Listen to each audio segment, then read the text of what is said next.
Bah écoute, je m'appelle Thomas Scotto et je suis auteur jeunesse et ado et finalement pour tout le monde depuis 1998. Si, j'aime bien. Non, j'aime bien parce que j'aime bien le temps qui passe. J'ai une confiance absolue dans le temps qui passe. Et ouais, ouais, j'ai vraiment envie de... Parce que déjà, avoir la chance aussi de regarder ce qui s'est fait, ce qu'on a fait, et puis de continuer à poser les chemins pour jusqu'au bout. En tout cas, voilà.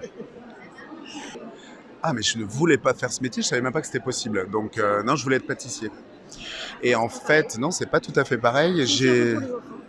Ouais, et c'est aussi de la création, mine de rien. Mais non, j'ai eu surtout la grande chance d'être papa à 21 ans. Et je suis trop heureux de m'occuper de ma fille à la maison, ma première fille. Et avec un jour une phrase de ma propre maman qui m'a dit tu sais, il faudrait que tu travailles quand même. Parce que c'est quand même Anne, qui est le prénom de la mère de mes filles, qui ramène à manger à la maison. Donc, et en fait, je pense que ça m'a trotté dans la tête. Alors, j'aimais écrire, en fait. J'aimais énormément écrire. J'étais un gros lecteur de littérature jeunesse à 20 ans. J'adorais ça. Et c'est là que j'ai eu ce déclic de me dire, bon, ok, je veux bien bosser. Si c'est ça la vie, il faut travailler. Par contre, je veux faire quelque chose qui puisse me permettre de rester à la maison et pour m'occuper de Mathilde. Et bon, c'est vraiment devenu une légende parce que je le raconte évidemment partout. Et c'est ça qui m'a fait envoyer un premier texte à un éditeur. Et assez rapidement, ça a pris. Voilà. Sauf que je ne savais pas qu'être auteur jeunesse, c'était surtout être beaucoup sur les routes.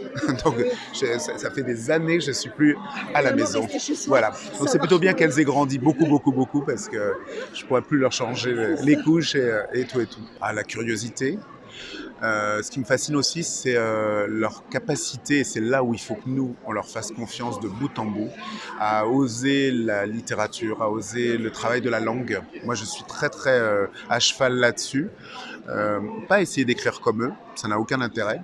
Mais en revanche, là où je suis, bah oui, parce que je suis fasciné dans ce qu'ils arrivent, eux, à percevoir de ce que nous, on écrit. Et surtout des silences.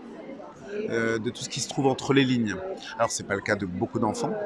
C'est difficile pour un enfant de déchiffrer comme ça. Alors, de déchiffrer les mots, non, très bien, mais de déchiffrer ce que l'illustrateur, puis il y a les images aussi, ce que l'illustrateur ou l'auteur a glissé de ce que finalement toute lectrice ou tout lecteur peut s'emparer personnellement.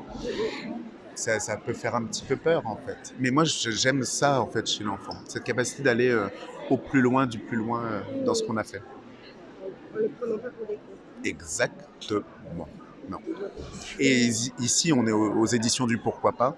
Et clairement, c'est vraiment, pour le coup, une maison d'édition qui respecte ça, qui respecte l'enfance, les enfances, parce qu'il n'y en a pas d'une seule sorte. Oui, il y en a plusieurs, mais il y en a un. C'est drôle que tu poses cette question, parce que souvent, je demande aux enfants et aux plus grands, quel est le premier livre, la première histoire, en tout cas, dont vous vous rappelez. Et à bien des égards, souvent, c'est Choupi, c'est Petit ours brun, et je leur dis, c'est pas grave, très bien, puisque finalement, cette histoire-là, ce personnage-là, surtout, ils vont s'en souvenir toute leur vie entière. C'est une histoire qui est ancrée. Et moi, c'est une histoire de Tommy Ungerer, parce que c'était la grande époque de l'école des loisirs et ces gens de la Lune. Je crois que c'est une des histoires dont je me rappelle du tout début. Ouais. Très compliqué, parce qu'effectivement, en plus, je suis très objet. Au grand drame de la maison, puisque ça fait autant de poussière possible. Non, je suis très objet. Est-ce que je prendrais une toupie, par exemple? Parce que j'aime cet objet dans son côté de possiblement de ne pas s'arrêter, de tourner, ou alors de s'arrêter quand elle veut, elle, ou quand il y a une petite embûche, ou donc je prendrais une toupie, voilà. Et puis je pense que plus qu'un objet, je prendrais des chansons. Je trouve que les chansons qui racontent nos vies entières, déjà en 3 minutes 12, ça pourrait me faire tenir, à mon avis, très longtemps. Merci beaucoup.